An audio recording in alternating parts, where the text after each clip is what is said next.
এখানে কয়েকটা important preposition কি যেরকম বলছে nobody knows that what lies beyond death, মানে মৃত্যুর পরে অর্থে সবসময় বিয়ন্ড বসে।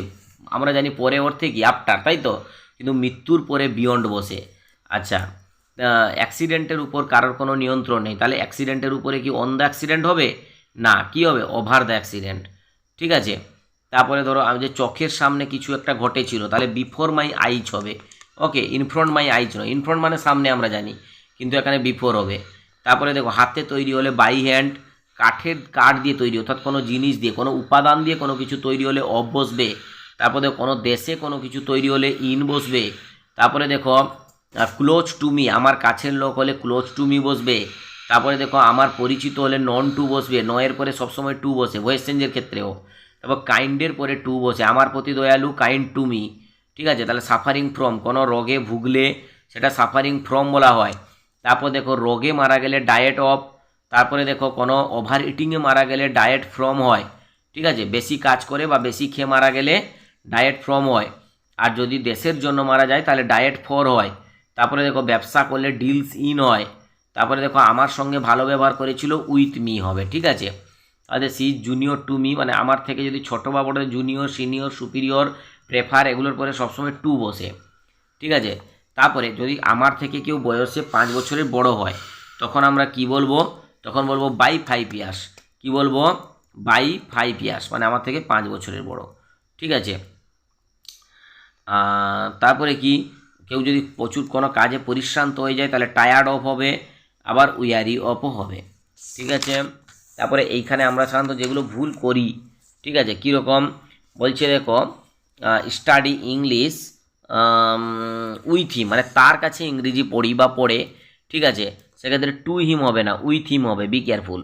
তারপরে দেখো যখন বাইরে থেকে ভিতরে ঢুকা হয় ইনটু হয়, the teacher came into the classroom, মানে বাইরে থেকে ভিতরে ঢুকছেন। ম্যারেডের পরে কখনো উইথ বসে না, যে তার সঙ্গে বিয়ে করলো মানে উইথ হবে না, টু হবে। তারপরে দেখো what is the time by your watch, মানে ঘড়ি অনুসারে বাই হয় সব সময়। তারপরে কোনো জন্ম বোঝালে অফ হয়, কামস অফ বা বর্ন অফ। ঠিক আছে, তারপরে দেখো ধরো বালতিটা আমি জল দিয়ে ভর্তি করলাম তাহলে উইথ ওয়াটার হবে। তারপরে দেখো she must come by 11, she must come by 11, by 11 মানে কি 11টার মধ্যে, এখানে কিন্তু উইথিন হয় না কারণ এটা পয়েন্ট অফ টাইম। তারপরে দেখো my address is on the paper, পেপারের উপরে আমার অ্যাড্রেস লেখা আছে। তারপরে দেখো you send no reply to my letter, মানে আমার চিঠির কোনো উত্তর দাওনি, এক্ষেত্রে অফ মাই লেটার হয় না, তাহলে কি হয় টু মাই লেটার হয়। তারপরে দেখো the man said under a tree, গাছের নিচে বসেছে কিন্তু ছায়ার নিচে বসেছে হলে ইন দ্য শেড হবে। তারপরে কোনো কিছু চুরি হয়ে গেলে সে রপ্টের পরে অফ হবে, চুরি হয়ে গেছে অফ হিম বা অফ হার, তার কাছ থেকে। তারপরে দেখো inform the police of the matter, কোনো বিষয়ে আমি পুলিশকে ইনফর্ম করলাম তাহলে অফ দ্য মিটার হবে, কারণ ইনফর্মের পরে অফ বসে। ঠিক আছে, ঘাড় ধরে টেনে আনা, তাহলে বাই দ্য নেক, কী হবে বাই দ্য নেক।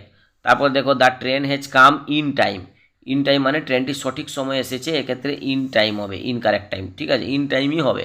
তারপরে দেখো সঠিক সময়ে ট্রেনটা চলছে, এখানে অন টাইম হবে না, কি হবে বা ইন টাইম হবে না, টু টাইম হবে। The train is running to time, মানে সঠিক সময়ে চলছে। তারপর দেখো আমরা ভাত খেয়ে বেঁচে থাকি তাহলে লিভ অন, কোনো কিছু খেয়ে বেঁচে থাকি সেক্ষেত্রে লিভ অন হবে। তারপরে দেখো বেকার সমস্যা বিষয়ে বলছেন সেক্ষেত্রে টকড অন দ্য সাবজেক্ট হবে, টকড অন, টকড অ্যাবাউট নয়, তাহলে কী হবে টকড অন হবে। আর ইনফর্মডের পরেও কি দেখলাম, ইনফর্মডের পরে অবস ছিল। তারপরে টকড অ্যাবাউট মেনি থিংস, যখন অনেক কিছু বিষয়ে বলছেন তখন অ্যাবাউট মেনি থিংস।